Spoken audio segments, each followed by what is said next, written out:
This podcast is intended for mature audiences.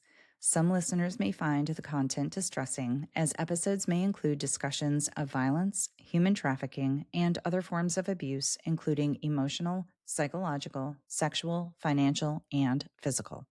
In many cases, names have been changed to protect those involved. Please note that the statements and opinions expressed by guests do not necessarily reflect my own. Hi, warriors. Welcome to Beyond the Statistics, formerly 1 in 3. I'm your host, Ingrid. Today's episode focuses on a topic I've discussed before, strangulation. And you may be wondering why we're revisiting it. Well, the answer is simple. Because the statistics are alarming, but the potential consequences are even more devastating. This is one of those topics that simply cannot be talked about enough. Today, I'm joined by Brian Bennett, a retired state law enforcement officer and domestic violence and strangulation expert. Whether you're a victim, a survivor, family member, medical professional, law enforcement officer, or advocate, the information shared in this conversation has the potential to save lives. Hi, Brian. Thank you for joining me and welcome. I'm very excited to have you on today. Thank you very much. I appreciate the opportunity to share some really important information. Yes, you have a lot of important information. And before we get into that, could you just share a little bit about yourself with all of us? Sure. I am a retired state law enforcement officer here in South Carolina with over 25 years of law enforcement experience. That was divided between municipal, some federal service. But the last 16 years of my career, I was a senior instructor at our state police academy in the advanced behavioral science unit. Something unique to South Carolina is that we have a centralized academy where all law enforcement, with the exception of federal officers, come to one central academy. So some states have what they call a post system, which is essentially a law enforcement training system built into the technical colleges and colleges around the state because they're so big, like Texas and Florida. But we're small enough that we have a centralized academy. So during my tenure there, the 16 years there, I trained annually about 12,000 law enforcement officers a year. Now that was divided between basic training cadets that came through, but also advanced level training that I did at the academy or in the field. But I was also responsible for providing the domestic violence training updates every year to law enforcement officers around South Carolina. That is a statutory requirement that we had here. And interestingly, we had a high definition TV studio at the academy. So we would, every year I would create new programs, usually based on questions that officers had in the field, everything from investigative techniques to determining primary aggressor to evidence collection or strangulation or whatever it is. And so every year they got something new, and that was about 12,000 officers a year. And I'm fortunate with the position that I had that the governor asked me to serve as co-chairman of a domestic violence task force during my tenure. And I served on two state level committees as a statutory member of some committees around vulnerable adult fatalities and deaths and case review. Like you, I had a lot of people request my training outside of law enforcement. So I've had the ability, both when I was in law enforcement and since retirement, to train doctors, nurses, law enforcement officers, obviously, prosecutors, judges, pretty much anybody you can think of, therapists and counselors even, about issues related to domestic violence, vulnerable adult abuse and neglect and exploitation, and strangulation assaults. Wow. So, okay. Does every state have that requirement for the domestic violence training for law enforcement? I can't say for certain, but I will say as a larger portion, I would say so.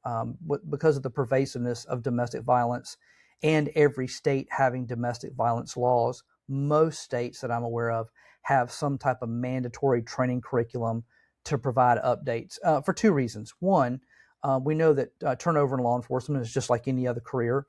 So people that you've trained, either retire or they go to another career, and you have to replace those people and replace the knowledge that was lost. So to stay consistent, most states, and if it's not the state, it usually is the training academies that have instituted some type of regular domestic violence training. We see this also a lot with our prosecutors. we call them solicitors here in South Carolina. They might be district attorneys in other states, but also in those professions as well. And depending on how the domestic violence laws are and how progressive they are in each state, you may even have medical professionals that get, service industries like hotel, restaurant, tourism management, because those type of instances happen in public places as well. So it's prolific in the sense that it's domestic violence is common, but as to who actually is required to have training and update, it can vary from state to state. Well, and that's really cool too that you guys have a centralized program, because then that way you know what everyone is getting. Everybody's getting the same kind of information. Right. And I actually like that. Other states that have what they call a post system, which is, again, using the technical college system, or agencies having their own academy, not that it's a criticism, but what you tend to have is domestic violence curriculum that can have variations from training location to training location. So, for example, like in Florida, they have like a core course, but it's taught by different instructors all over the state. So you get a little bit of variations and maybe emphasis on one area, but less emphasis on another. Here in South Carolina, I created those curriculums. We are the content experts. So our instructors write the curriculums. We do all the academic research. We write the manuals. We produce all the training material. And so when we teach it, we are the creators of that course. We teach it so there is consistency statewide for what officers receive. There's so much in law enforcement that you can specialize in or be interested in. How did you get involved with domestic violence? Well, I think every officer, regardless of what specialty they fall into, there's usually something that has initiated that. And for me, I have to say, in my family, both immediate and extended, I never saw any examples of domestic violence. I never saw anything that would fit that definition. So I didn't have really any exposure to it. My first exposure to domestic violence problems was as a cadet in the police academy. However, when I went out into the field for what they call field training, that's when you go to your actual agency and you're with seasoned officers who are putting you through your paces, we responded to lots of domestic violence calls. And as a new officer, you're kind of first in observation mode. You don't make any decisions on your own. You just watch. And I was a bit troubled because we went to domestic calls and I knew what I'd been taught at the academy, but also saw how some officers responded. I'm like, weren't we supposed to do something different? Weren't we supposed to be more involved, inquire more, offer more assistance, enforce the law better? Because there were times that I walked out of some of these calls and I was like, I believe someone should have gone to jail, you know? So what I did is I saw the really bad traumatic effects of domestic violence on families. But I also came to realize very quickly that the dangers of domestic violence was also to our law enforcement officers. The idea being that every time a law enforcement officer goes back to a domestic violence incident, they are also in harm's way. And then if the law enforcement officer has a chance to be harmed, then even the public at large, because domestic violence instances that happen in the public unfortunately cause what we call collateral deaths and injuries. Domestic offender gets violent and they may hurt the person that they're individually targeting, but they also hurt a lot of people around that situation. And so I just made it my mission to know anything and everything about domestic violence, to start making a change. And so when I was released on my own, I started to make the decisions that I felt were necessary in the interest of safety and enforcement of the law. And what I found out is that when we do what the law tells us to do, when we investigate effectively and investigate the right way, we can bring a resolution. And we can bring some peace and some stability to the families that are suffering this. And so that's what I found. I found success there. And interestingly, you know, if you talk to most officers and they're honest with you, domestic violence calls are the calls that they dread the most. They are the absolute worst for most officers. It causes the most stress, the most uncertainty. But it's an area that I thrived in. And it just became my passion that I was going to be as knowledgeable and as effective as I possibly could. And that just followed me through my career into ultimately, I guess, to some people being considered an expert in many ways and teaching at the State Police Academy and having the governor and the legislature ask me for advice and insight. So, yeah, that's where it came from. Why is that? Well, a couple reasons that I can. This isn't all reasons, but a couple main ones is some people just believe that what happens in a person's private residence should stay in a private residence. It's sad to say that some law enforcement officers feel that way. I think perhaps maybe they look at it intrinsically in that, well, do I really want the government coming into my home? Not to say that that officer's doing anything wrong, but for a lot of people, their home is their castle, and it's the safe place away from government intrusion. And so some officers kind of take that to heart and like, well, do I really need to be sticking my nose into personal business? Well, the answer is yes, when necessary. I've always told cadets and law enforcement officers, in a law enforcement position, when the situation presents itself and you are lawfully allowed to do so, you have to be lawfully nosy. That is your job. Keyword being lawfully. So we have a lot of instances where we're called into homes, either because someone called or, in the house needing help, or it was a third party observer that wasn't involved directly but heard something. Sometimes we see and hear things on our own. We're being proactive to look out and seek and pick up things. So that's one thing, is just, does the government need to be in somebody's house? Number two is just perhaps an officer being unsure with themselves, meaning that, do they have the skills? Do they feel confident enough in their own skills to figure out the problem? We often relate or use our eyes to pick up on things that we need to be aware of, but it goes beyond that. So an officer has to know what to look for. They have to know what to listen for, and they have to know how to have productive conversations that we call either interviews or interrogations. And when officers are not confident in those abilities, they tend not to do as good a job, and they feel very uncertain about their decisions. And so they get nervous about it. Like when I go into a home, how do I know who's really the problem? People are, trying to, what's the word I'm looking for? I'm looking for the word influence me one way or the other. We as law enforcement officers, we know that people try to influence us either in a positive way or a negative way. And sometimes this is done for purposes of concealing their guilt or the crime, but it also could be self-preservation. We have, it's not uncommon for, and I call them victim survivors. Let me just say this real quick. When I say the term victim, I say that because that's the terminology used in criminal law. When I say survivor, that's the social understanding of the situation. So you may hear me say victim, survivor, kind of back and forth. But for our victim survivors, there's a lot of reasons for them not to tell the truth or not to disclose because they're worried about retaliation or fear. So that, just facing that, an officer knowing that, well, there could be an aggressor in there who's trying to run game on me. Do I know what's true? Do I know what's false? Do I know what they're trying to conceal? And the same thing from the other party. And quite honestly, one of the first things that we're supposed to do as a law enforcement officer, aside from making the scene safe first so that we can do our job, is to understand that we don't know right away who the aggressor is and who the victim survivor is. We don't. We have to hold that judgment and let our interactions help reveal that for us, in spite of what initial things we see, because we know that a lot of abusers are very kind of charismatic and they're nice and apologetic, and I want to help you, officer, and you just tell me what to do and I'll do it. But that sometimes is a facade. But see, that comes on both sides for different reasons. And that's another reason. That's one of the two main reasons that officers get really worked up about it, because they're like, I don't know if I'm really going to make the right decision.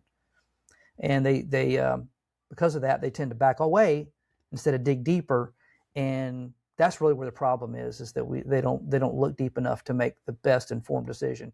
Now, to be fair, no law enforcement officer is going to make a decision right 100% of the time. But what we try to do is we try to get all the information, all the evidence, and make the best informed decision we can at the time. And if we find out later that we messed up, then we need to do everything we can to correct it.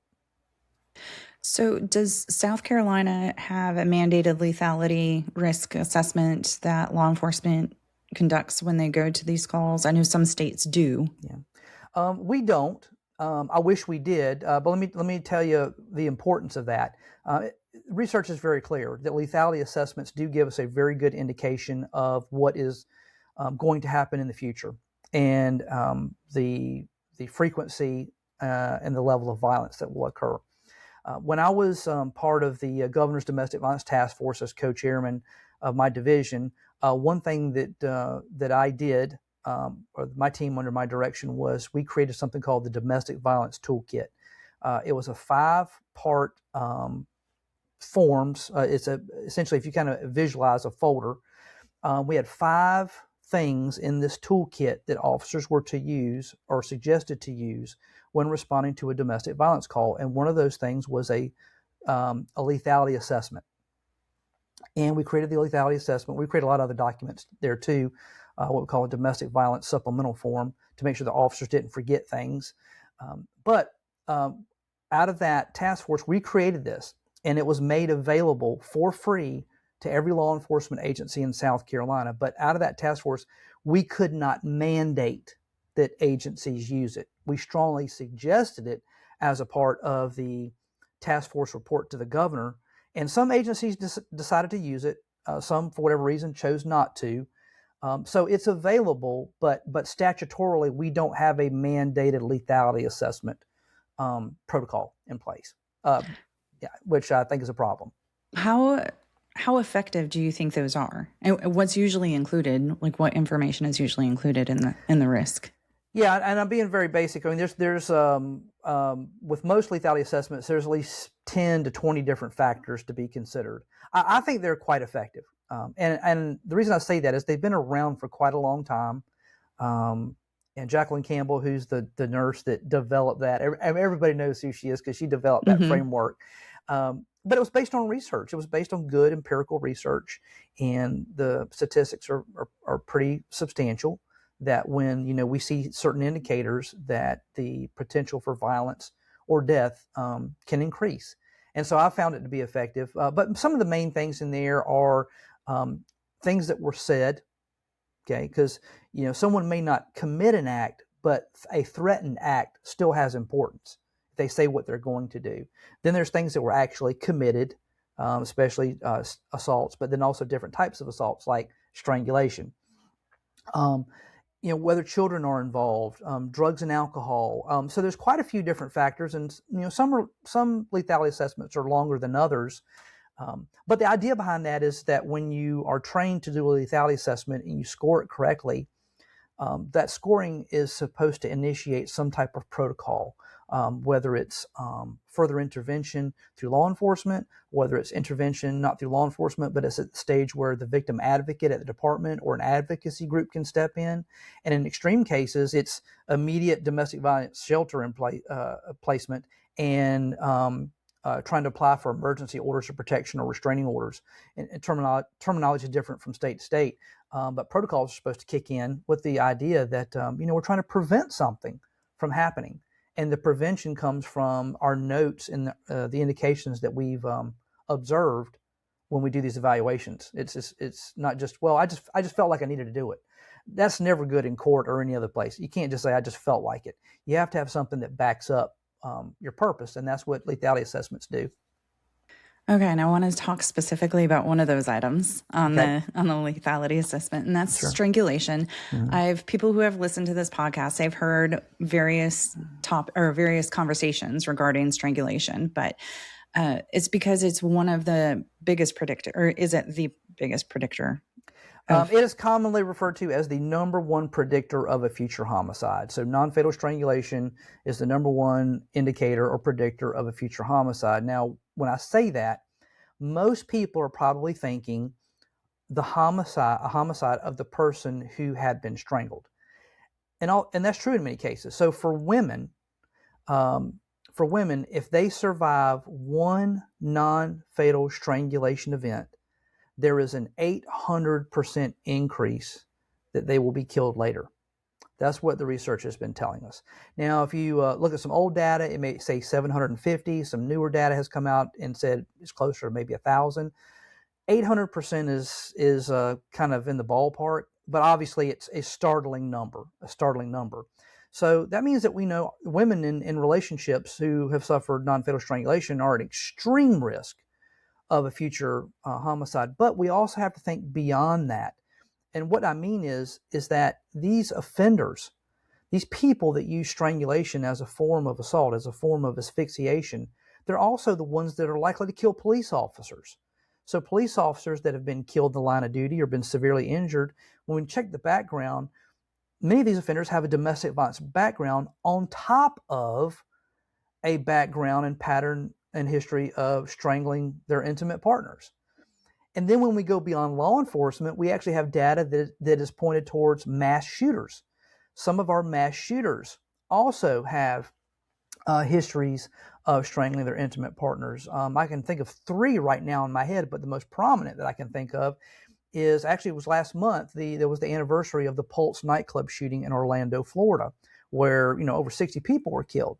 And I'm not going to mention his name, I can tell you, but the gentleman who did that, a lot of people said that he was motivated because he was Muslim, he's radicalized Muslim, and he had something against the LGBT community, and that may be true, I don't know. But what we do know is he had a pattern of strangling his intimate partners. And so when someone utilizes strangulation, they have demonstrated a mindset that they are willing to use something that will kill somebody. And more commonly, that death comes by firearm, but the strangulation pattern was kind of like the red flag, the predictor that something was going to happen. Now, when people think of strangulation, they think of somebody coming forward with their 2 hands, putting their hands around their neck and strangling that way, or a variety of 1 hand versus 2 hands. But strangulation can involve objects, other parts of the body. Absolutely. Correct? Absolutely. When we think of movies and stuff like that, I kind of giggle because movies, being visual like they are, they always go with like the common, thing that people would understand. And so when people think strangulation, they think, okay, well, the frontal 2-hand grab or the frontal 1-hand grab. But the reality is it's really spatially related to the position of 2 people. You can be strangled from the front, from the side, from behind, 1 hand, 2 hand, the forearm, the crease of the elbow. A lot of fights go to the ground, especially in law enforcement, but a lot of fights go to the ground. So people being caught between someone's legs or their thighs or their calf muscles and being squeezed that way. I've seen strangulation cases where the knee or the shin was pressed into the side of the neck. So when we say manual strangulation, we're not just talking about the hands, we're talking about other parts of the body being used, like a forearm to the front of the throat, that sort of thing.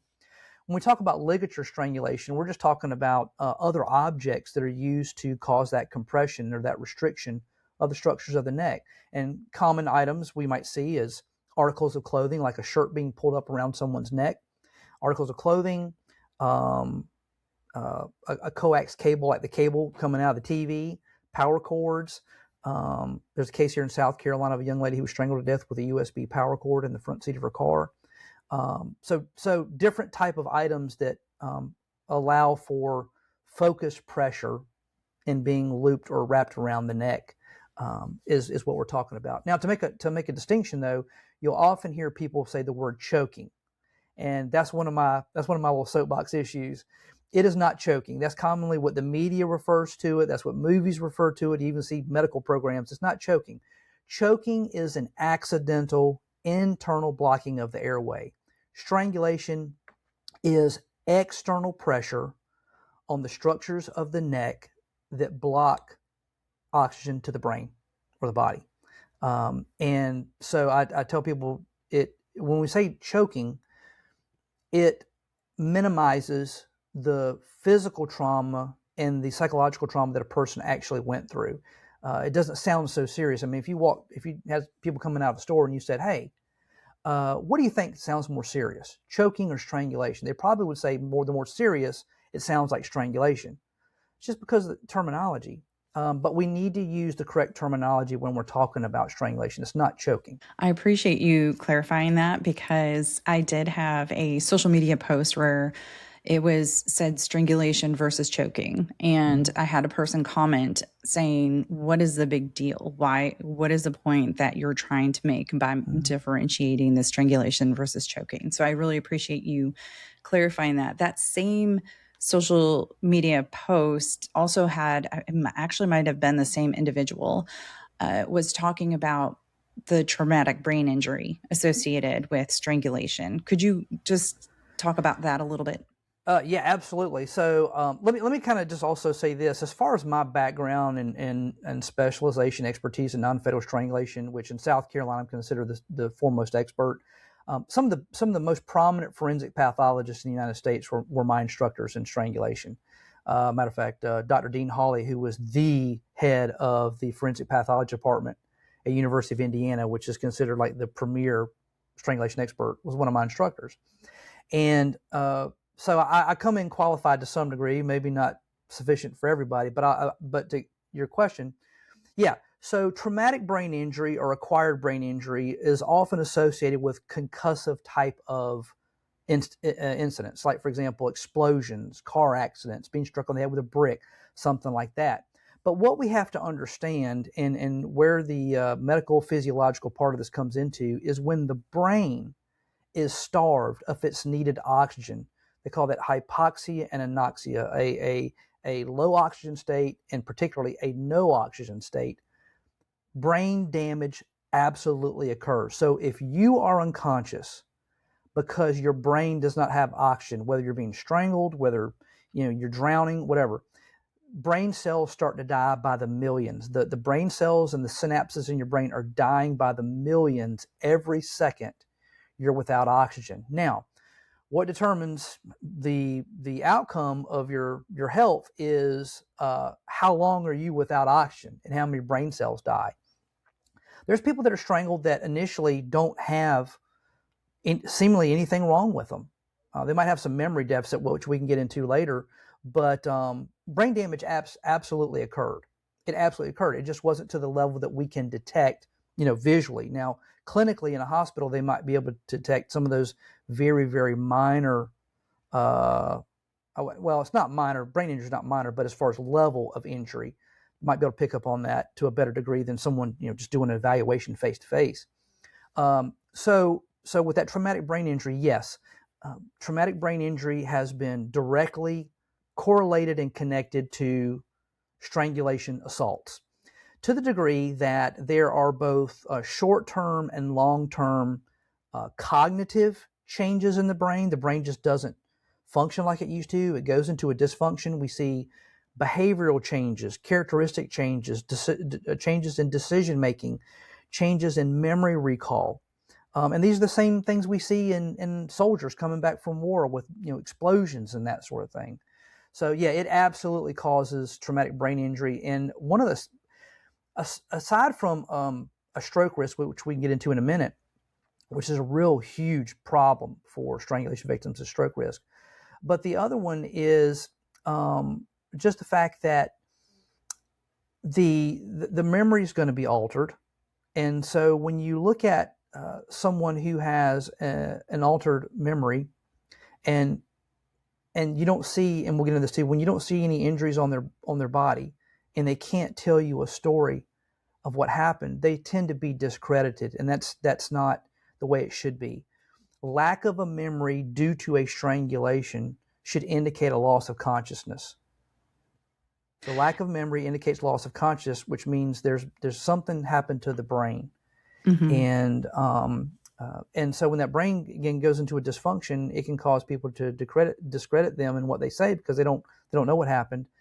But it also, what we found out in the realm of behavioral science, is that traumatic brain injury can cause suicidal ideations where they never existed before. So someone who might be clinically depressed and have talked about taking their life before any of this, it may still be there. But we have a lot of instances, a lot of research that are supporting the fact that people that never considered self-harm start to think about self-harm out of the strangulation damage to their brain. And I know of actually a few cases where people did take their life months after a strangulation, and there's no other thing that we can attach it to based on their previous behavior than the damage that they had to their brain. So sometimes these stranglers indirectly are causing deaths in people, not by the strangulation act itself, but by the injuries and the cognitive deficits that are created by the strangulation. That is so interesting, because I know that there is an increased level of suicide in domestic violence victims mm-hmm. because a variety of reasons mm-hmm. of just feeling they can't get out and all of the psychological damage that happens surrounding that. But that's really interesting. I had not heard that before. Yeah, it's a very startling, and more research is being done on this. So I mean, literally every 6 months or so, new stuff is coming out about the correlation of traumatic brain injury or acquired brain injury, and what that actually looks like in the lived experience of those who have survived a strangulation event. And I know we're going to get more into everything that's involved with strangulation, but it's something that is so damaging and has all of these consequences. Why do you think it's minimized so much? I know that, for one, it's difficult to determine whether strangulation occurred if somebody did lose consciousness. But why do you think it's minimized so much by victims and others in the community of domestic violence? Well, I think the first thing comes from due to a lack of public awareness. If you look at other countries like New Zealand, the UK, Canada, some of those countries, they do a pretty good job of putting out public service announcements, not just related to domestic violence, but strangulation. These are, state supported or government supported public service announcements that keeps this idea to the forefront of people's mind. We don't have that here in the United States, as a large, collective of the country. It may happen kind of regionally in certain states because you might have, some funding that allows for some local public service announcements. But by and large, our country's pretty good about talking about human trafficking awareness, DUI or DWI, drunk driving enforcement and reduction. When's the last time you ever saw a public service announcement about domestic violence or a campaign about strangulation? You don't until October, when it's Domestic Violence Awareness Month. I mean, the stuff that we push all year with other serious crimes or things that we deem as serious, drunk driving, human trafficking, why don't we see that same vigor and energy behind domestic violence and strangulation? And I think that is first the problem.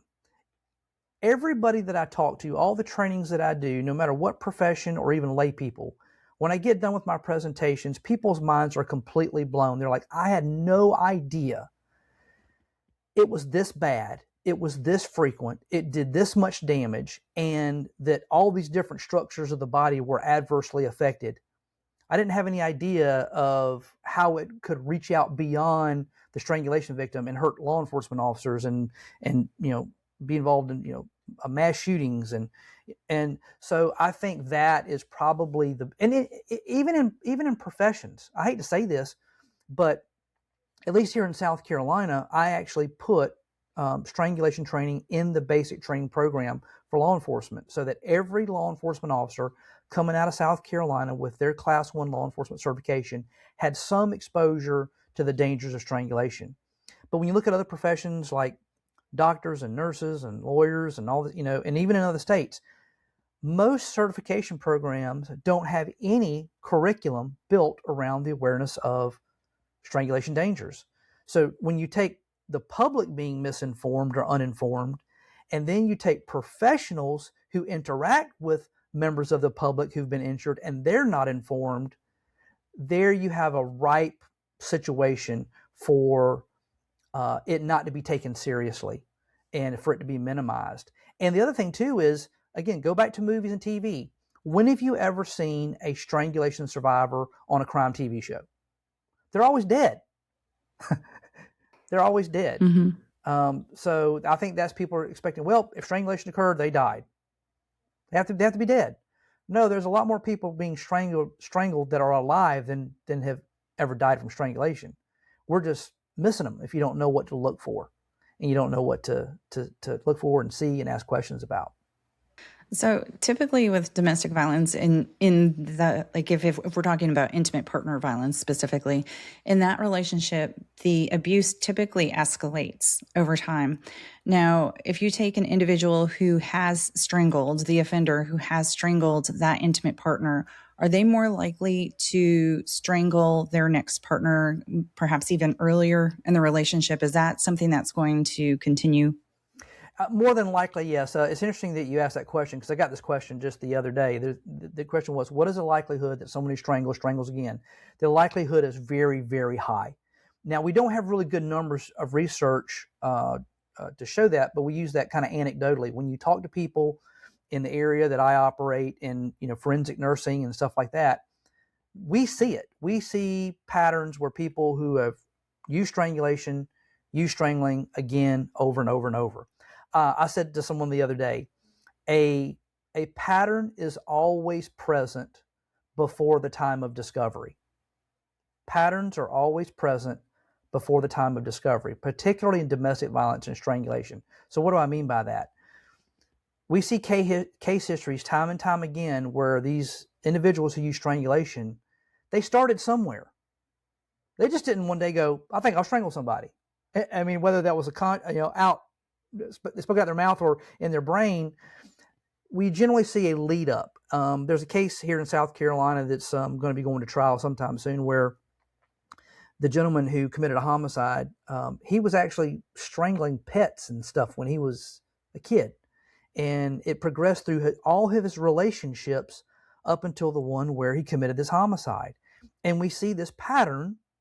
Now, again, like I said, the pattern is always present before the time of discovery. So when we discover it, but look backwards retroactively or retrospectively, if I have that right, and we look deep enough, we can see these patterns. And to your point, what we see is strangulation being used, and the level of frequency and the level of violence might be more minor at the beginning, but gets worse. And that case of the gentleman that did the Pulse nightclub shooting, we saw that. He strangled his intimate partners in relationships, but that shooting that he didn't have anything to do with a domestic violence relationship. But when we look at the history, yep, there was patterns. And so I would say that, yeah, it's if they do it once, it's likely to be done again. And think about this.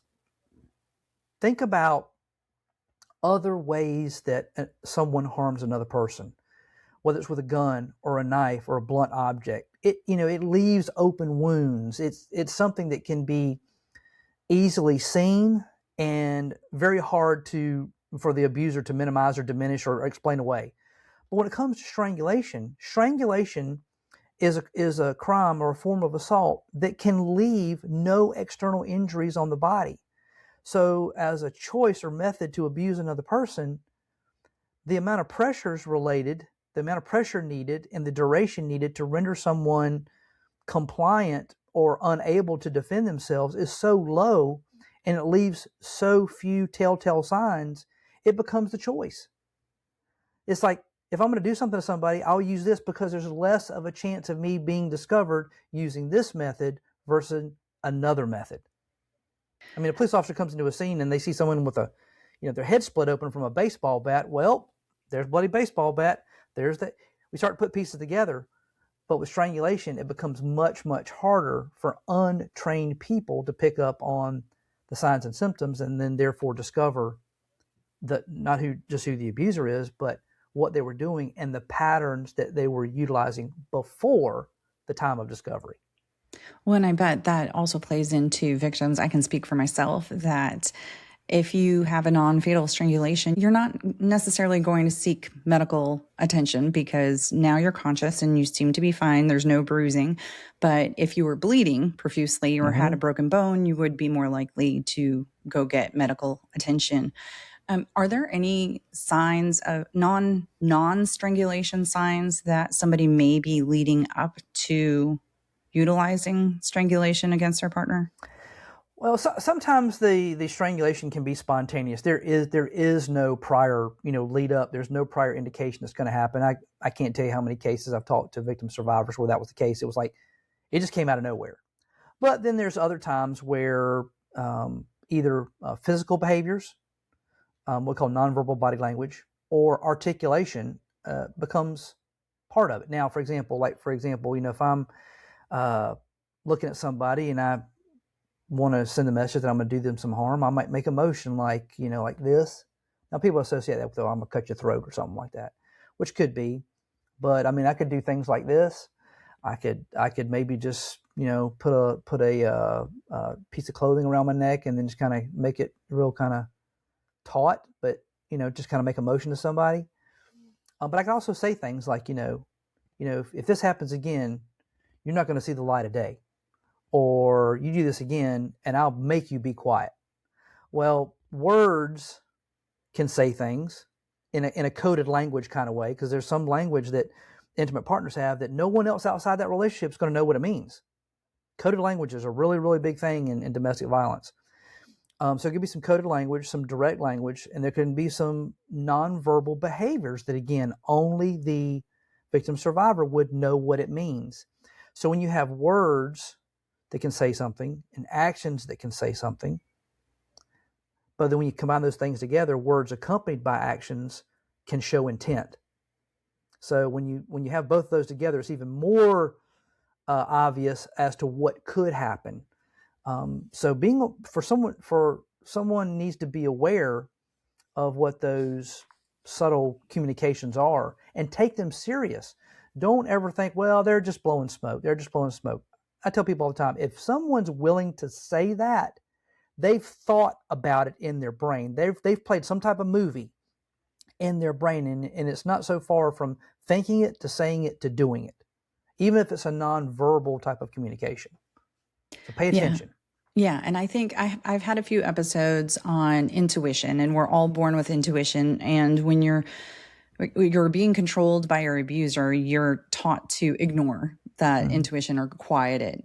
And I will say that if you really do pay attention, I think that probably every victim knows, and I guess I can't really say every, but the majority of victims know something's coming. I knew something big was coming. I couldn't have said that I was going to be strangled, but I knew there was going to be some very big event. I could feel it.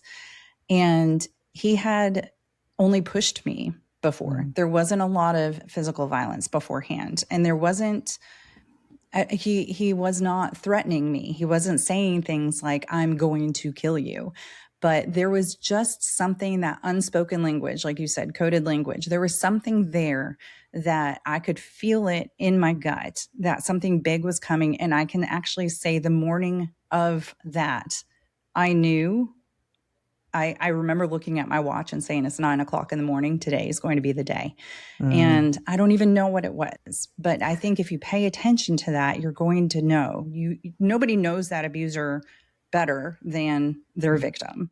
Yeah, and you expressed in a great way what we call the tension building phase in the realm of domestic violence behavioral science. That tension building phase where the stress and the walking on eggshells, you can't always put your finger on what it is, but you know something's coming, something's imminent. But this is a story that I relate that seems to make sense to a lot of people about that innate sense that we have. Almost every animal that we know of has it. Let me give you an example of how simplistic it is. Think about when you're walking through your yard. Grasshoppers jump out of your way. Bugs jump out of your way. They avoid you. Why? They may not know why, but what they know is that there's a stimulus that they're picking up on where they sense danger, so they move. Bugs do that. When you try to kick a cockroach and he takes off running, there's a reason. Those rotten things, yes. and then so, but even then, if you go into the mammalian world, I mean, look at the animals, on the plains of Africa and the Serengeti. You have your prey animals, and you have your lions and your tigers and that sort of thing. Your prey animals are always on alert. Your impalas, your wildebeest, they're always like, they eat and they look up and they look around. They look around. They're always doing that and when they sense danger, and it may not actually be something that's there, but when they sense it, what do? They bolt, and it ties in kind of interesting with domestic violence. A lot of people want to criticize victims for, picking, why'd you pick an abuser? Victim survivors don't pick abusers. Abusers target who they do. So the prey animals out there on the Serengeti, that's what they do.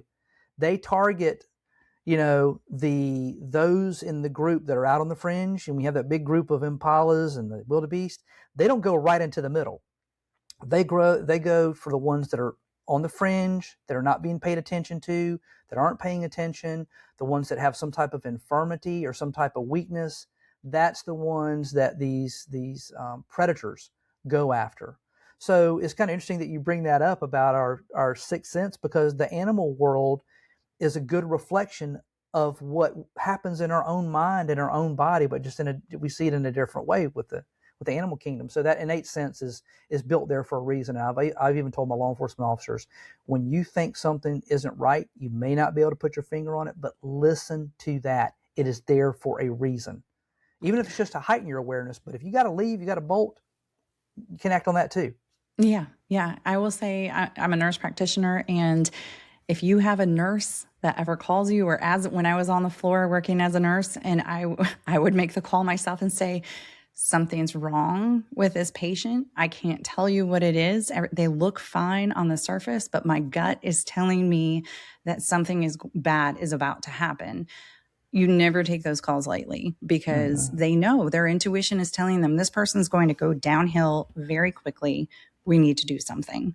Absolutely. Yeah, you see it in your profession. I think all professions to some degree, have developed their senses within that profession enough to say things like that. And it's what allows them to act on it, though, is another issue as far as their disciplines and their rules they go by. But yeah, absolutely.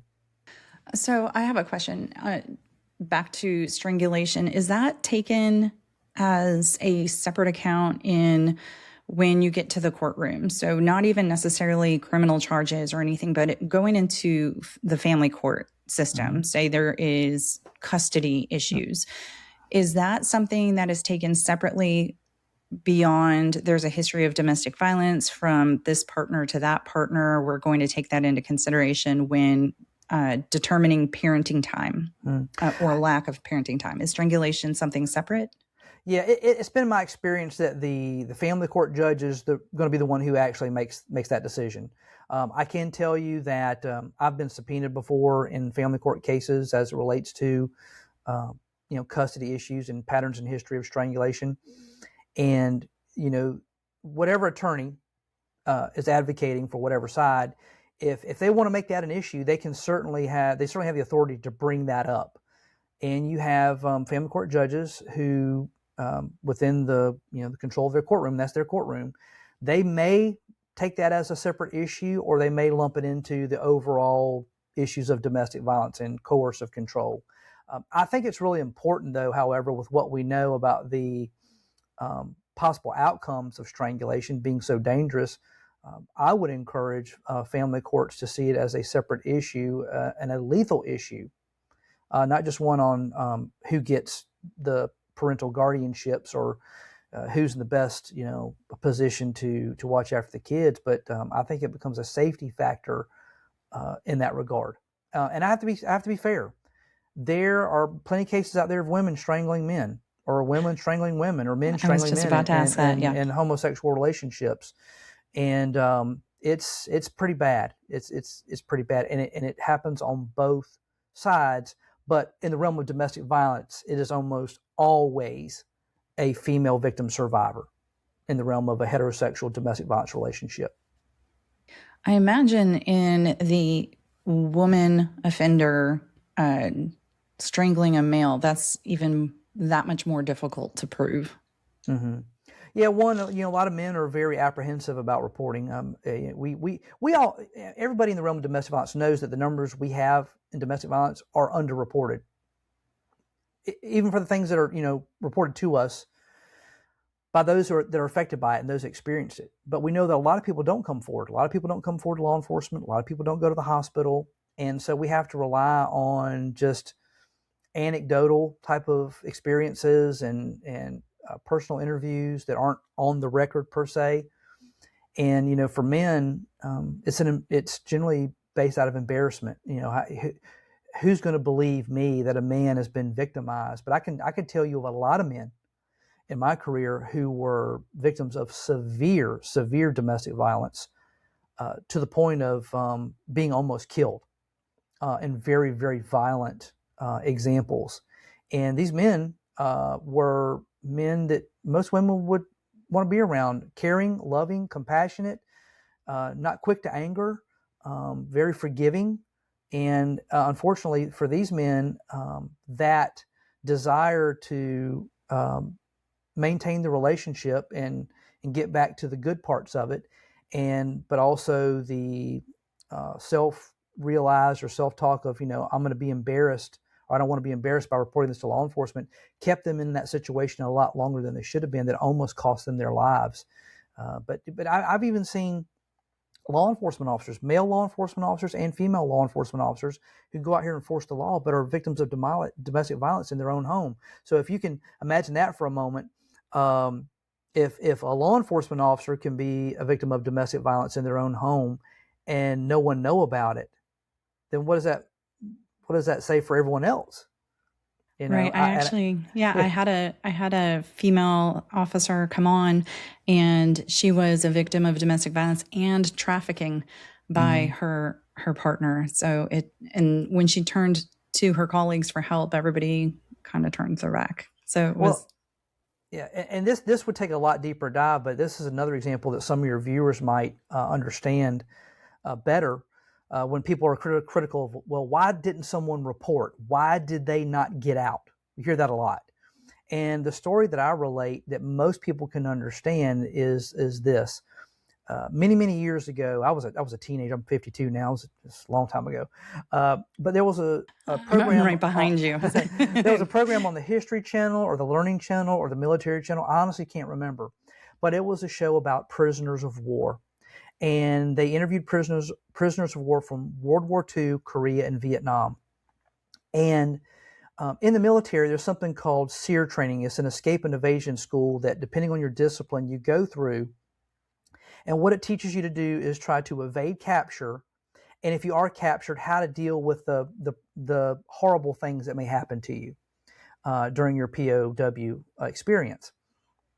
And they interviewed these prisoners of war, and they asked them this question. They said, "Did you ever try to escape?" And I'll never forget their one of their two answers. The first answer they gave is, "Well, I knew that I could escape, but I was worried of what would happen to my buddies that were left behind. How are they going to have to pay for what I did?" And then others were, "I saw chances to escape, but I was worried of what was going to happen to me." So if we take that same kind of idea and we apply it to domestic violence or any type of interpersonal violence, quite frankly, and we say, well, why don't you just get out? It's not that simple. And if you just remember those two responses, you know, these are trained military personnel with millions of dollars worth of training underneath them and a huge network of support if they needed it. And they still couldn't find themselves at a place that they tried to escape. Why do we think that people without those resources, without that encouragement, without that boldness would do anything different? And so we have to stop being so critical. And those POWs were also part of their training is the potential expectation that they would become a prisoner of war. Correct. And these victims are just, they fell in love with somebody that thought they loved them back and were blindsided by what happened. Okay, so let's talk more about strangulation. Yeah, sure. I know I'm kind of doing little loops here, but well, it ties into a lot of different things, but we can get into what I call the meat and potatoes of it. Yeah. Okay, so you were talking about stroke risk. Mm-hmm. So how does that work? Yeah, so during strangulation, where, again, there's this external pressure on the structures of the neck, and we got three structures we have to worry about. Our trachea, which is where we breathe in air and it goes into our lungs, then obviously combines with our heart to put oxygen in our blood. We have our jugular vein, which is a little bit closer to the surface of our front of our neck, and it's right there by the trachea. The jugular vein takes deoxygenated blood from the brain back to the heart and lungs.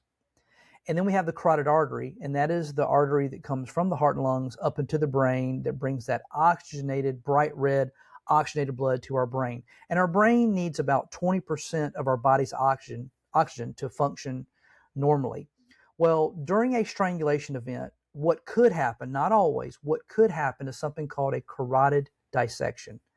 And that is where the internal wall of the carotid artery tears. Now think about any time you've cut yourself. What happens? Blood flows into that area, clotting factors start to develop, and there may even be a little flap, I hate to be so graphic, but a little flap of skin that's there. That could happen to the inside wall of your carotid artery, and that is very, very problematic and dangerous because the clotting factors and the body's attempt to repair that tear Now, we're not talking about a tear of the artery where you're hemorrhaging inside your body. We're talking about just the internal wall itself being torn. It creates a blood clot, and it creates a change in the flow of blood where more of those clotting factors start to clump together more quickly. That is something that a strangulation victim will not feel. It's not painful per se. The results of it can be painful, but they wouldn't go, oh, I feel something hurting right here. That wouldn't happen. So that blood clot sits there, and it can sit there for months before it either dissolves or breaks loose. The problem is if it breaks loose, where does it go? It goes into the brain. And so we have some people that have died as a result of a stroke, but that was caused by a strangulation. So if someone doesn't die by that stroke, then they suffer brain damage as a result of varying levels. And so you got things called cryptogenic strokes, which are strokes of unknown cause. You got hemorrhagic strokes, ischemic strokes, but all these different strokes can be as an indirect result of a carotid dissection. And the only way to really pick up on a carotid dissection is to get medical intervention and get these MRIs and CTAs, these CT scans with the contrasting dye to see what's going on. And there's people that I know, in cases that I know where people have been walking around with these blood clots in their carotid arteries, having no idea that at any moment they could die. And so when it comes to a non-fatal strangulation, you can die pretty quickly, but you can also die months and months later from the complications that result. And that's just one complication of strangulation, but that's one of the most severe. Well, I wonder how many of those deaths actually end up being attributed to domestic violence. That's very problematic. Dr. Dean Hawley, that I referenced earlier, he has a very interesting quote. He said, "The only way to," and I'm adulterating this a little bit, but I'm paraphrasing, that the only way to really substantiate that something was a strangulation death is still by autopsy. Well, you're assuming, one, that an autopsy took place. The second thing you're assuming is that a person trained the right way actually looks at what they're supposed to be looking at. Because some of your autopsies, if they're done, are done by MDs that are not forensic pathologists. A forensic pathologist has 8 years of specialized training not to treat the living, but to look at the death causation. And so there's been cases out there that someone has died of a stroke, and they probably never had an autopsy, never had the parts of their neck opened up to see what some underlying cause was. And there's probably other cases out there where there was some cause to require or mandate an autopsy, but it was done, and the right person was not looking at the right things. So it's Brian's position, in my opinion, that there's probably a lot of strangulation deaths that we do not know about. Right. Well, and then this is a different topic, but there's a lot of deaths that are ruled suicide, which are probably actually homicide. It's just the right person wasn't doing the investigation portion. Right. And there's some training that's occurring right now across the country of staged suicide scenes or staged crime scenes. It's a topic for a different day, but when it comes to like ligature deaths and everything, there's some things that we can look at forensically that helps us determine whether something was truly a suicidal hanging versus a ligature strangulation. But there are professionals out there and training out there that is starting to clarify this, so we don't miss what we should be noticing. Right. Okay. So stroke risk is one of the risks. Are there, what other, you mentioned an increased risk of homicide, 800 to 1,000%. Is that within a certain time frame? Is that for the rest of their life, or as long as that offender is living or not behind bars? Yeah, they haven't specified a time window, just that especially with that individualized offender, the risk goes up pretty high. And we're talking about specifically that rate being associated with women in an intimate partner relationship. And again, almost exclusively, it is with that partner they were with at the time that they were strangled. It's sad for me to say this, but one of my acquaintances was actually murdered last year. And here in our state, she was actually executed in broad daylight by her boyfriend on the interstate. here in South Carolina. I didn't know who it was at the time until I found out later. And I interviewed the family, and what we were able to discover is that there were patterns of strangulation in that relationship before she was shot to death. And no one knew, because when I talked to the friends and family around that situation, and we'll probably get into this next, were the subtle signs and symptoms that she had been strangled. People passed it off as other stuff and didn't have the insight to know that it was more than what they thought. Okay, yeah. I'm first of all, I'm so sorry for that. That's awful. But yeah, let's get into the subtle signs, because you're right. It's often after the fact, when people start talking about things later, that you start to discover that there is this history there. Yeah. So I'll go down a few of them relatively quickly for you. One is complaints of a headache. Now, as I say at all my trainings, just because someone has a headache doesn't mean they've been strangled.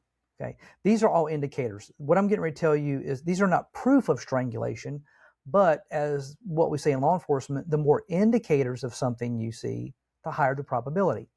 So headache.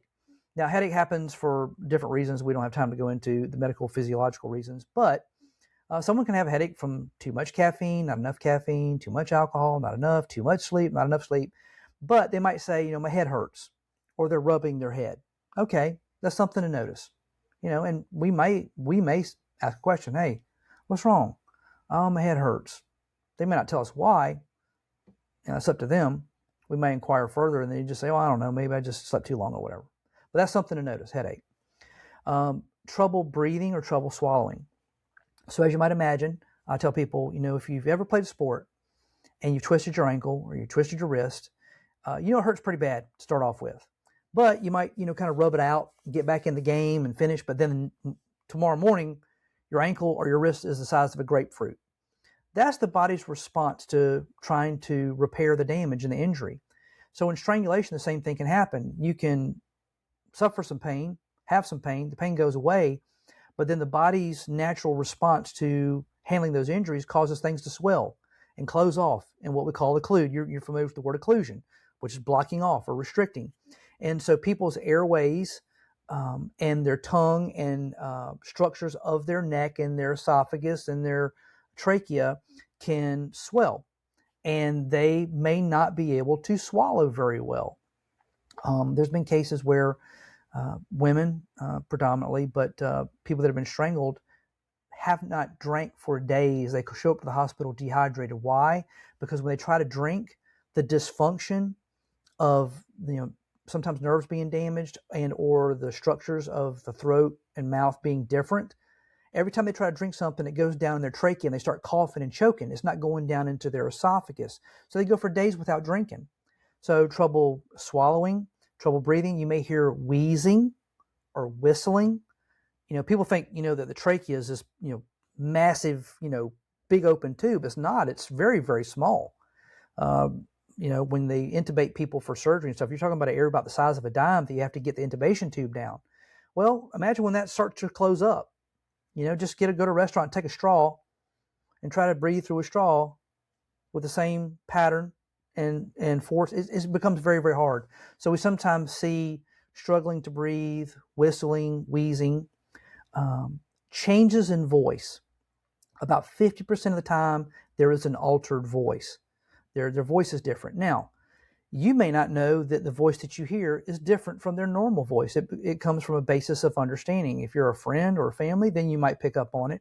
But if you're a stranger, if you're an investigator, you may not know that this is not their normal voice. They may not even pick up on it. So sometimes we have to ask, hey, is the way that you're speaking your normal voice?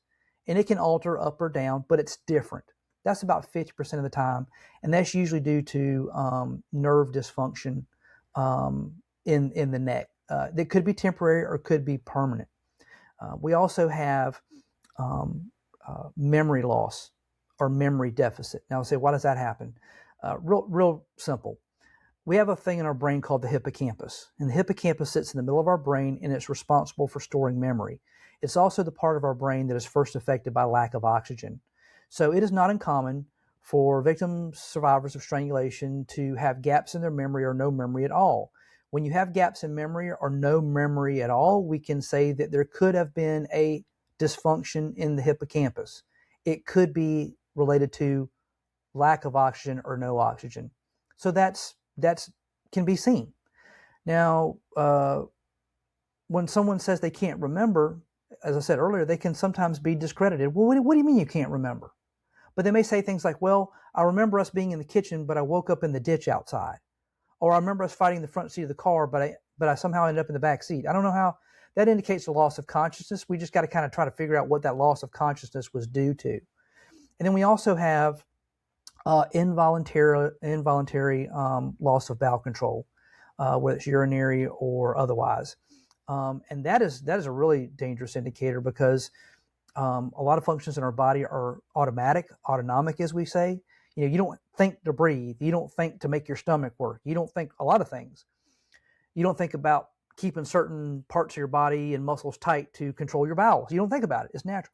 But when the brain goes into a dysfunction and the brain starts to shut down, the part of the brain that controls that causes those parts of the body to relax. And as you know, being a nurse, sphincter muscles is what they call them. We have them in the top of our stomach. We have them in our bowels. And so when people sometimes vomit or they go to the bathroom on themselves, it could be due to that brain dysfunction. Now, for us as law enforcement officers, that's not just problematic because of the health and the care that they need and the triage that they need for their injuries, but evidentiary. Because people, if they wake up and they're in soiled clothes, they either throw them away or they hide them. Well, for us in law enforcement, that's what we call evidence. And imagine someone who's been violently hurt and violated, and you expect them to tell you that they went to the bathroom on themselves, just out of the blue. I just want to let you know that's not going to happen. We as law enforcement officers have to be a little more inquiring and be lawfully nosy, as I said earlier. So those are some of the more subtle signs and symptoms that are just passed off as just, well, it's just they got a headache, they got a cold, that's why they're wheezing. Maybe they got laryngitis, that's why they're having trouble swallowing. And we've seen that a lot. But just to let everybody know, there is at least 25 known medical complications with being strangled. Many of those can be acute, and many of those could cause death later with compression of the vagus nerve or brachial nerves that run through the center of our body. One that I think a lot of people could identify with is something called thyroid storm. So your thyroid is the gland that sits right here around your larynx area. And that thyroid gland produces a lot of different hormones that the body needs for proper function. And there's something called thyroid storm where overstimulation of the thyroid can cause your body to overdose itself on different thyroid hormones, which could cause your death. It actually can cause heart arrhythmias, can cause heart attacks. One thing that some of my former instructors who were emergency physicians have noted is that patients have come into the hospital with 105, 106 degree fever. And there's no bacterial cause, no viral cause. And when they start checking thyroid hormones, some of the hormones that control the temperatures of our body is what's causing that rise in temperature. And without intervention, you can die from not hypothermia, but hyperthermia. So, yeah, people see how strangulation affects all these functions of your body. And I'll say this too while we're on this. In 50% of cases, whether it's a fatal strangulation or a non-fatal strangulation, about 50% of the time, there will be no external signs on their body. So I didn't know that was for fatal also. Yes. Wow. Yes. That's why Dr. Dean Hawley said that, to know for sure if it's an autopsy, strangulation, we have to do an autopsy. And so again, when you pair that 50% of the time, there's no external injuries on the body, and a person can't tell you what happened, think about how often it's minimized and just passed over as this is not a big deal. And the person that truly needs help is in desperate need of immediate medical intervention and triage. And that brings up another startling statistic, is that a lot of people don't get to the hospital because they don't know that they need to go. And when they get there, they're not triaged appropriately. We have some great people out there called forensic nurses, which you're familiar with. I know a lot of forensic nurses. I train forensic nurses. We all sometimes call them sexual assault nurse examiners. Those are nurses with specialized training in doing exams related to sexual assault or domestic violence and strangulation. Actually, interestingly, I went through the 40-hour didactic program of a forensic nurse. So I've got a certain level of certification. I just don't do the practical exams. But if we took 100 cases, substantiated cases of strangulation, only 3 to 5 of those 100 would actually get to the hospital. And even the ones that get to the hospital, unless the appropriate people are triaging them, many of them are sent out the door with just a pat on the back, some pain medication, and if something changes, call us later. Are there any words that somebody should use when they're going to, first of all, they have to be aware that they were even strangled. Correct. But if they were aware that this happened, is there any kind of vocabulary they should use with either law enforcement or the medical professionals to make sure they're clued in that, hey, I was strangled. This is what's going on with me. These are my symptoms. Right. Well, the first thing I would say is use that terminology, strangulation. Let's get away from the word choking. Be very, very clear about that if you've been strangled. So terminology, strangulation. I would definitely encourage people to watch this episode, but other information that's available online of the signs and symptoms, so that not that you're self-diagnosing, but you know those indicators. I believe I've been strangled, or I have been strangled, and I know that what I'm experiencing, this, and be very specific, are some problematic issues associated with strangulation. I need assistance getting to the hospital. And law enforcement agencies are supposed to provide affirmative assistance for those seeking that kind of help. So when you say that, if you cannot get to the hospital on your own, law enforcement should be making the arrangements to have that happen. Once you get to the hospital, when you go into that intake or that ER, use that same terminology. I think I've been strangled. I know I've been strangled. These are some things that I'm experiencing that I know are associated with some dangers associated to that. I would like to see or be examined by a forensic nurse. The reason I say that is because you have emergency room doctors that are in there. I mean, they're EDs, as we call them, and you have varying degrees of expertise and experience. I mean, I've been in emergency rooms where the head emergency room doctor is got 3 years of trauma experience, and others have 30 years. But what we've seen over and over again is that one of the nurses comes in, they do the check-in, they do basic vital signs, what's the problem, why are you here? The emergency physician comes in, they do their evaluation, and if they don't believe that this person is suffering either anything acute or potentially harmful, they can discharge them with just some very minor. And I can't tell you how many cases where I've talked to victim survivors of strangulation who went to the hospital, and the emergency room doctor did not feel it was necessary for them to get higher levels of care and triage, and they were sent. Now, to my advice, I told that person, you need to get with your primary care physician and get an emergency referral to an ear, nose, and throat doctor, a neurologist, or whatever. And what's really interesting, almost without fail in all those cases, when these victim survivors got to their primary care physician and expressed these same things, and then got these emergency referrals to ear, nose, and throat doctors and neurologists, the ear, nose, and throat doctors and neurologists found something terrible that should have been discovered in the emergency room. I've also had cases, not me, but I've also heard of cases where not forensic nurses, but nurses in the ER and forensic nurses have had to argue with the emergency physician to order higher levels of exams like MRIs and CTAs, CAT scans with angiogram contrast, to find these internal injuries that, because I mean, think about it. You're in the emergency room and the person's been strangled, but they can walk, they can talk, they can answer questions, they might have pain, but it might be minor. They might have no pain at all. Yeah. And they say, well, I want a forensic nurse. No, I don't think you need that resource. I'm not going to call that resource in. You don't need it. No, I do. No, I'm the one that makes the decisions around here. I'm not going to call in the forensic nurse on call. We don't need. there have been some arguments within emergency rooms, but that's a kind of a long answer to a short question. That is the terminology we need to use. I know I've been strangled. I think I've been strangled. This is what I'm experiencing. I know these things are associated with some dangers that could harm me in the long term, and I need medical intervention. I need medical triage, and I need to see a forensic nurse examiner, or the other term is sexual assault nurse examiner. They essentially do the same thing, just different titles. What if, so let's say somebody's listening to this episode and they think back to, oh, I was strangled last month and I'm having these headaches. I'm having whatever subtle symptoms that you described. What should they do at that point? Should they contact their primary care? Or if they don't have one, should they go to the emergency department?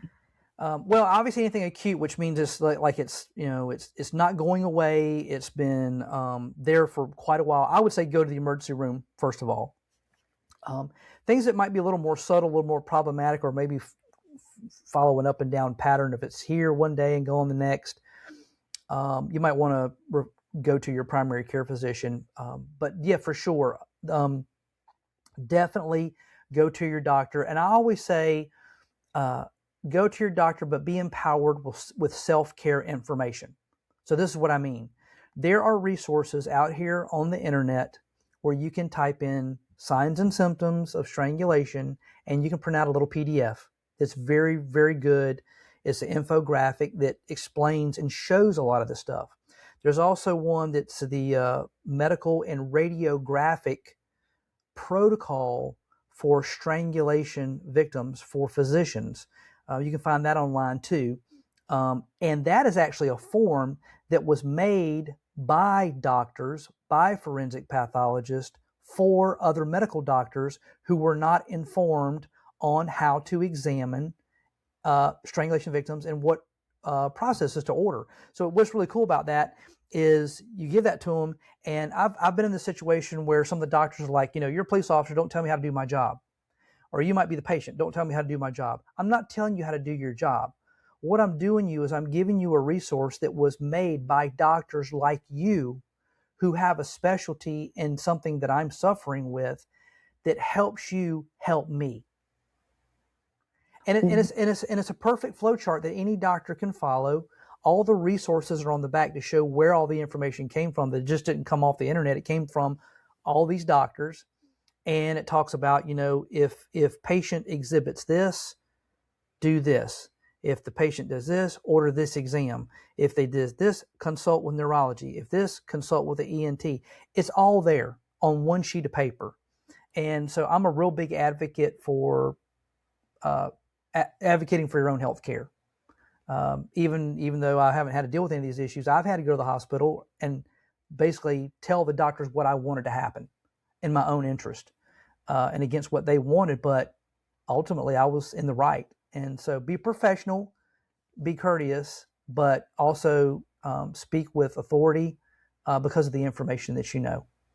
Yeah, as a medical provider, I will emphasize you need to advocate for yourself. But what was that link again? I want to include that for the list. Yeah. So so if you just type into in a search engine signs and symptoms of strangulation, there will usually be a PDF file that will come up from the Institute on Strangulation Prevention out of California. That is an infographic, and to kind of use a little graphic with my fingers here, it's an 8.5 by 11 piece of paper. It's got a woman's face on it, and she has external injuries that you may see if those type of injuries are there, but there's also a listing of non-visible injuries around the edge of the page that include neurological and internal signs, symptoms, and indicators. So that's free online as a PDF. And then the other one, which is also through the Institute on Strangulation Prevention out of California, but you can also find it in some different state databases for domestic violence informed response, is the medical radiological protocol for strangulation victims.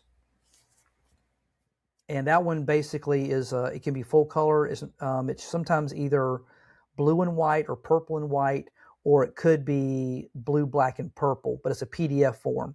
And on one side, it's simply the flow chart for doctors, and on the back side of that form is all the reference material to let those doctors know that where all this substantiated research came from.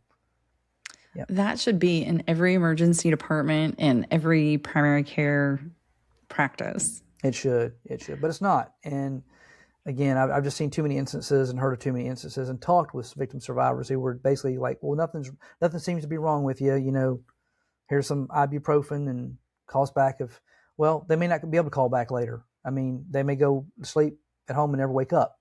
Or in cases that I'm familiar with, they went to sleep and they woke up and they couldn't breathe. They couldn't swallow. And now we're looking at, a major issue where they had to get, transported back to the emergency room to the same doctors that told them everything was fine 6 hours earlier.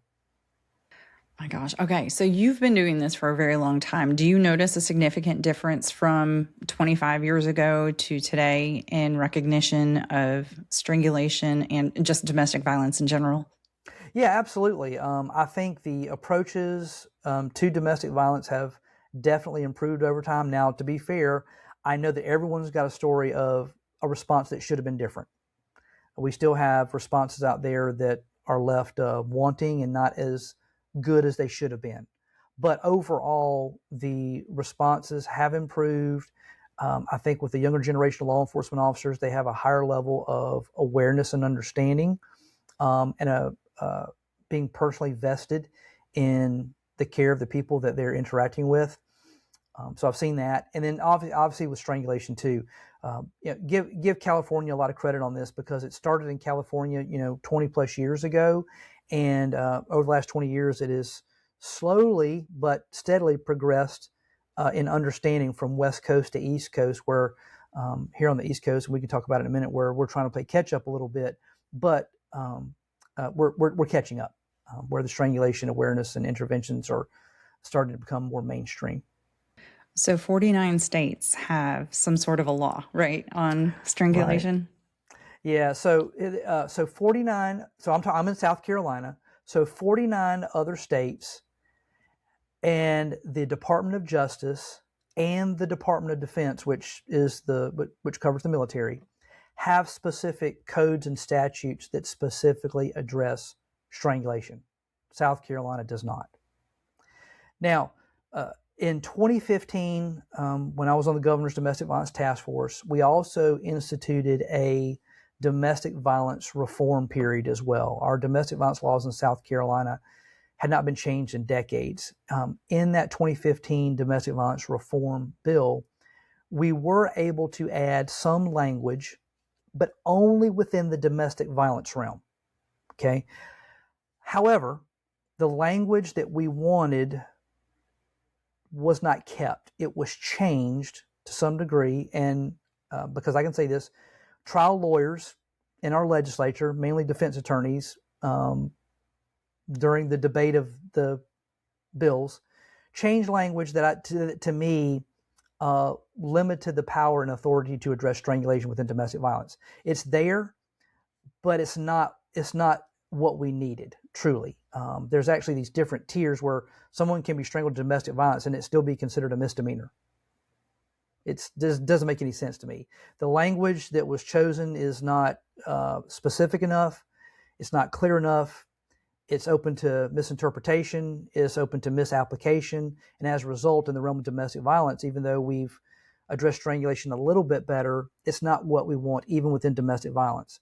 So what we've been trying to do here in South Carolina is, with myself and other people, is to create and pass a comprehensive strangulation law under a specific code, not mixed in with other statutes like assault and battery or attempted murder or anything like that, a specific code that would use specific language, would give specific signs, symptoms, and indicators to those untrained, and qualify it as a felony right out of the gate. Because I think that's where it needs to be. Because the potential for death is really high. People say, well, why is it an attempted murder? Not to get too deep, but there are some technical differences on why attempted murder may not be the appropriate charge. And it has to do with some legalities of the law and what can be presented and that sort of thing. But we think a minimum 3-year felony up to a 10-year felony for aggravated strangulation is appropriate. for a place to start. So we've written bills that have been in our legislature for the last 8 years, but we are still fighting to get a comprehensive standalone strangulation felony law in South Carolina. And the reason we want it comprehensive is because strangulation goes way, way beyond domestic violence. Strangulation is used in child abuse. It is used in vulnerable adult and elder abuse. It's used in kidnapping. It's used in sexual assault. It's used in human trafficking. I do presentations on sexual assault and strangulation and human trafficking. I mean, all those topics I do training on. And people sometimes have never thought about that. But in human trafficking, it's one of the most commonly reported physical acts done to human trafficking victims is being strangled. And as it pertains to sexual assault, and you're familiar with this being used commonly, but we hear drug-facilitated sexual assault a lot. And that's where either some illicit drug or some over-the-counter drug or some type of drug or intoxicant is given to our sexual assault victim to inebriate them or to make them unconscious for the sexual assault. But what's interesting about that is we don't use strangulation-facilitated sexual assault.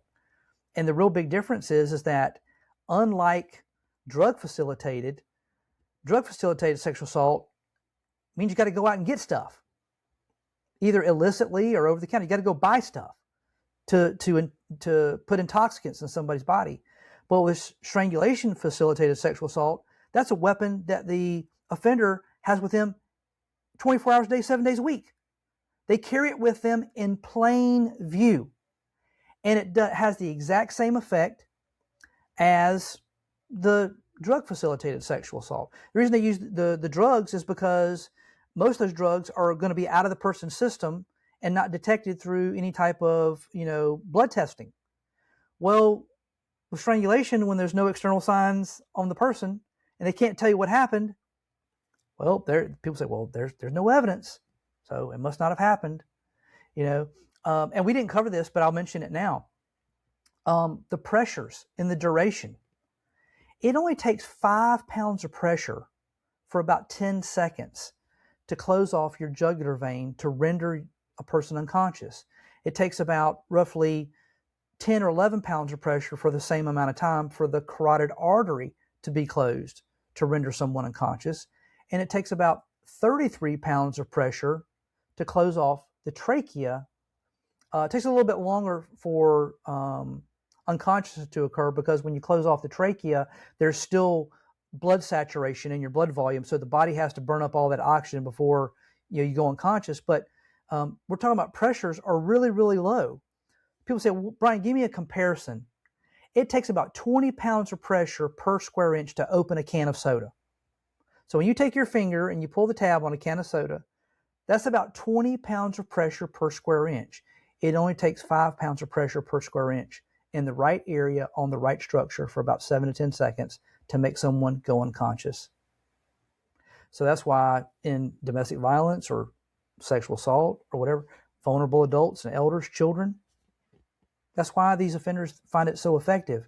There's not much force they have to use, and there's very little signs that they actually did it, that anything actually occurred. That's terrifying.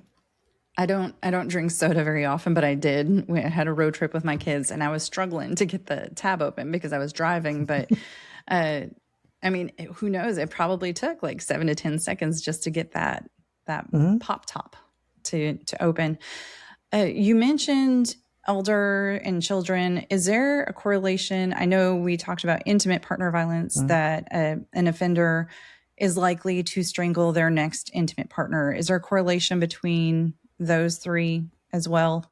Yes, because you're talking about interpersonal violence. So what we see is that someone that is willing to abuse a child or a vulnerable adult is willing to abuse a able-bodied adult. And the reason we say children and vulnerable adults or elders is because in most state laws, because children are considered an at-risk population with the inability to make informed decisions and protect themselves, they're considered a special protected population. And in many states, you also have vulnerable adult and elder statutes for the same reason, because with the infirmities of aging or different medical complications. An adult can suffer a physical or mental disability that impairs their ability to care for themselves or protect themselves. And so when we see someone utilize strangulation against one kind of defined group of people, it's easy for them to utilize that across anybody else really who's a human being, regardless of age or ability. And so, yeah, we see these, and just talking about domestic violence, we see a correlation, not strangulation, but with abuse of animals. Usually when there's domestic violence, there's also abuse of the animals in the home and vice versa. So it's all interconnected, this interpersonal violence and these propensities or justifications for these abusers to harm everybody around them. Not just, one individual, but everyone around the situation. Right. Like I know, and I don't know the statistics off the top of my head, but animal abuse and the likelihood of child abuse specifically are very closely related. And I think that's why, honestly, our legal system needs to take into account what is being done to one person doesn't mean it's just that one person. I feel like there's a lot of times where, especially in the family court system, where judges will look and say, well, they were abusing you. They weren't abusing the children. They weren't abusing the animals or whomever else may be, because there could be other adults in the home as well. The abuse was only towards you. So we're not going to limit their time with any of these other individuals because you're the cause of it, not. Yeah. And that's why I said earlier, there's always a pattern before the time of discovery. That pattern is not just with usually one person. It's patterns across multiple people, multiple types of relationships. So, when we see it in one area, we really need to start looking in other areas as well. And if we do it right, we almost always find multiple type of victimization situations going on. Going back to the South Carolina thing, what do you think the holdup is? Why do you think there's not just an automatic, okay, you're right, let's do this? Well, that's the question I often get because, again, I've done presentations for just about every kind of group you can think of, and everyone's in agreement. This is dangerous. This is worrisome. This is something we need to jump on. And I've also, with all the bills that we've had, I've given testimony at Senate judiciary hearings, House judiciary hearings. I've written a legislative report for the legislature, and there's still no movement. And the two things that I come back to are there's members of our legislature who just think they know better than we do, quite frankly. For all the data and stuff I provided, they still think it's not a big deal. And I can't reconcile that. I can't make sense of that. Or they think that there's some ulterior motive behind creation of this law that they can't explain. Well, there's something else y'all are trying to do here, but we can't really figure it out. Another one is that they don't want the government in people's houses. I've had them say that the government doesn't need to be in people's houses. Well, I have a problem with that because I think there's times that it's absolutely necessary for the we do it. We got plenty of other statutes that allow for that. Why not this? What's the big deal? And for many people outside the legislature, it seems to be common sense. We have a very powerful legislative lobby. So we do have members of our legislature that are in support of this, and you have to have a supporter to introduce a bill. So the bills that we've written, we've had supporters for it, but we just haven't had enough support to get it over the finish line. And for anybody that's not familiar with the legislative process and getting a law passed, it's not easy. It has to go through the Senate, then it has to go through the House. They both have to be in agreement. They make amendments, then it has to go to the governor. And it's a very, very drawn out process. But what I can't understand, and this is something I've expressed to our Attorney General, this is something I've expressed to our members of our legislature, is that South Carolina has already identified strangulation as an extreme danger. And they're like, well, what do you mean? I said, well, and this only fits for South Carolina, but it'll make sense. In 2023, our General Assembly passed a law in what we call our law enforcement reform bill. and it was pretty comprehensive. But one of the things in that law enforcement reform bill specifically mentioned neck holds and neck restraints. And what it says is that law enforcement officers are prohibited from using neck holds and neck restraints unless it constitutes deadly force. So what does that mean? That means that the legislature has already agreed that a neck hold or neck restraint has a potentially lethal outcome. Otherwise, they would not have considered it a deadly force level of action. So my thing is, when I look at them and say, so how can y'all make that law and say that it's dangerous, but then not apply that same level of protection to every other citizen in South Carolina with its own specific code? You're right. That doesn't make sense. So law enforcement can't do it, but everyone else can. Yeah. Well, law enforcement can do it if deadly force is necessary. Right. So for example, you know, when people think deadly force in law enforcement, they think of guns. But there's a lot of times where officers are fighting people that guns are not available, but their life is still at risk. So they have to rely on other tools or other methods. And it just says that, you know, deadly force has to be met in order to use a neck hold or neck restraint. It can't be just to subdue somebody. And that's kind of where it came from. And there's been all kind of national stories of, you know, individuals who have died in police custody who are being subdued by a neck hold of some kind and then ultimately died later. Because someone's being taken into custody or they're being restrained. And we've clearly established that this is not just a tool of restraint. It can only be used as a means of essentially defense or protection because of the high lethality that's associated with it. And so that's what I've talked to our General Assembly about is how can you reconcile that? How can you say that it's not a big deal and you have all these obvious or well, not obvious, but all these things you articulate against a strangulation bill passage, but then you've already approved it in some way, shape, or form under a previous statute 2 years ago. And I still haven't gotten a good answer. Yeah, that's wild. Well, is there anything that residents of South Carolina can do to help facilitate this? Absolutely. I mean, the voice of the people is basically, you know, what our government representation is based on.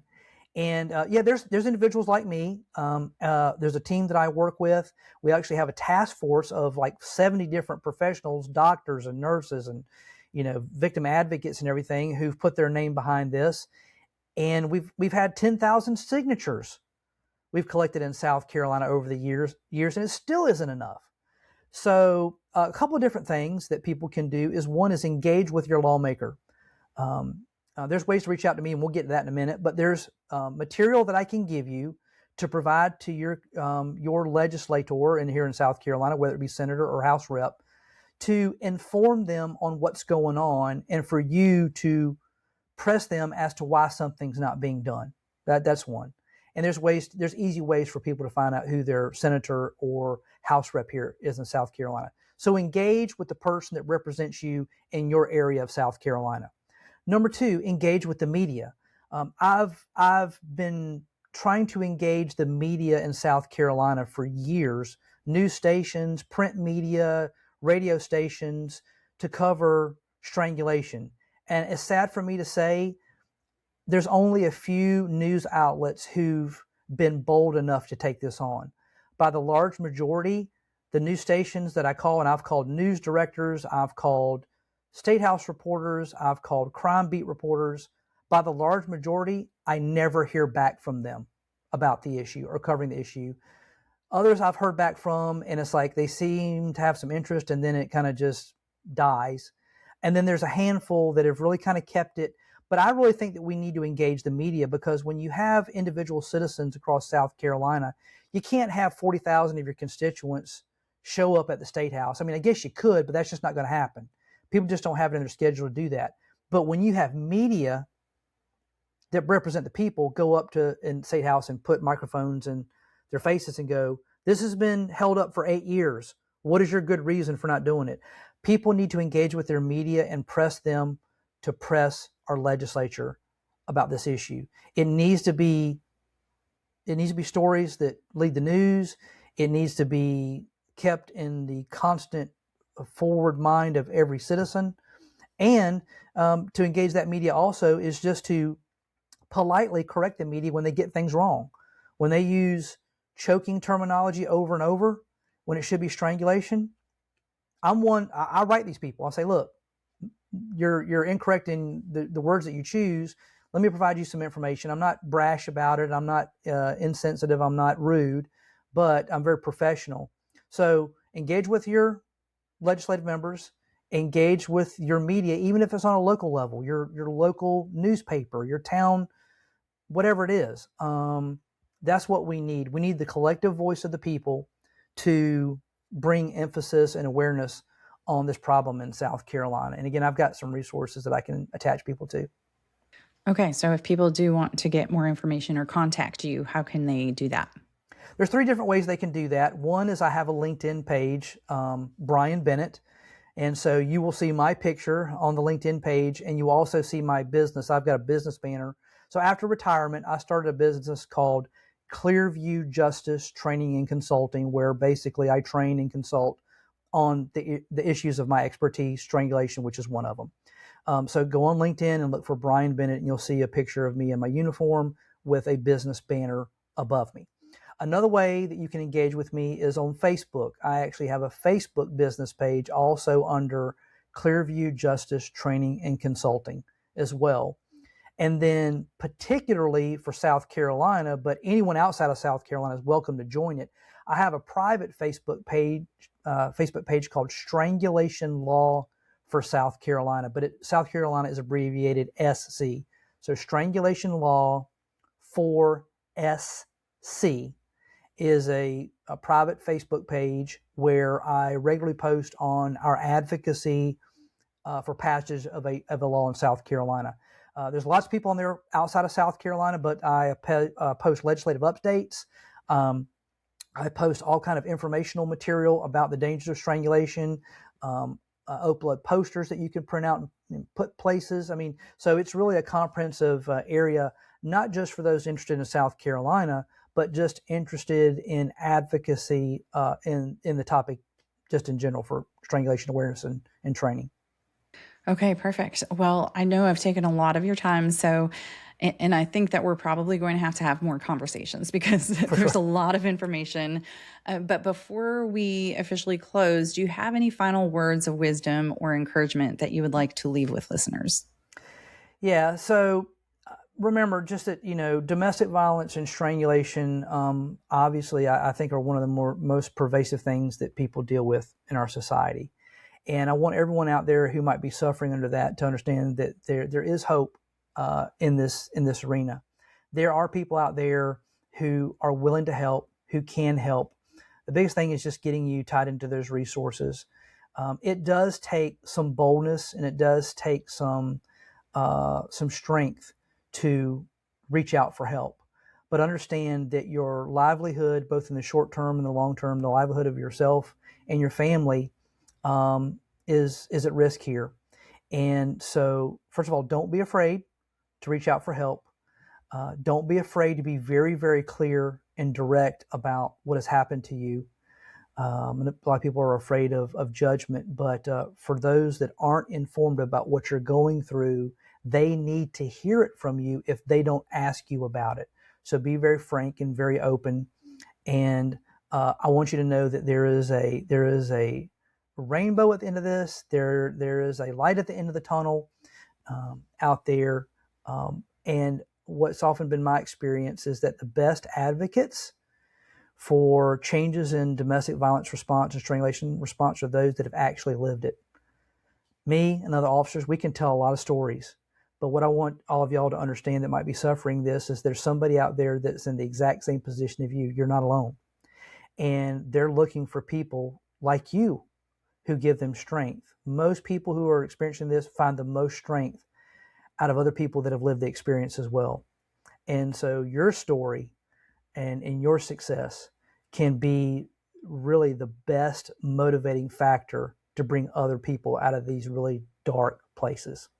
So yeah, there's a chance for a better and happier life. It's out there. Thank you so much, Brian, for those words. Those were amazing, and your time and all of the work that you're doing and joining me today. It's my pleasure to be with you and look forward to being with you again. Yes, absolutely. Thank you again for joining me today, Brian, and thank you, warriors, for listening. I've included all of the links Brian was referring to, as well as his Beyond the Statistics profile in the show notes.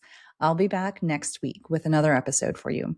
Until then, stay strong, and wherever you are in your journey, always remember, you are not alone. To learn more, explore episode resources, browse the collections, or register as a guest, visit beyondthestatisticspodcast.com. If today's episode meant something to you, please share it with someone who may need it. Don't forget to subscribe, leave a review, and follow Beyond the Statistics on social media. Beyond the Statistics is a .5 Pinoy production. Music written and performed by Tim Crow.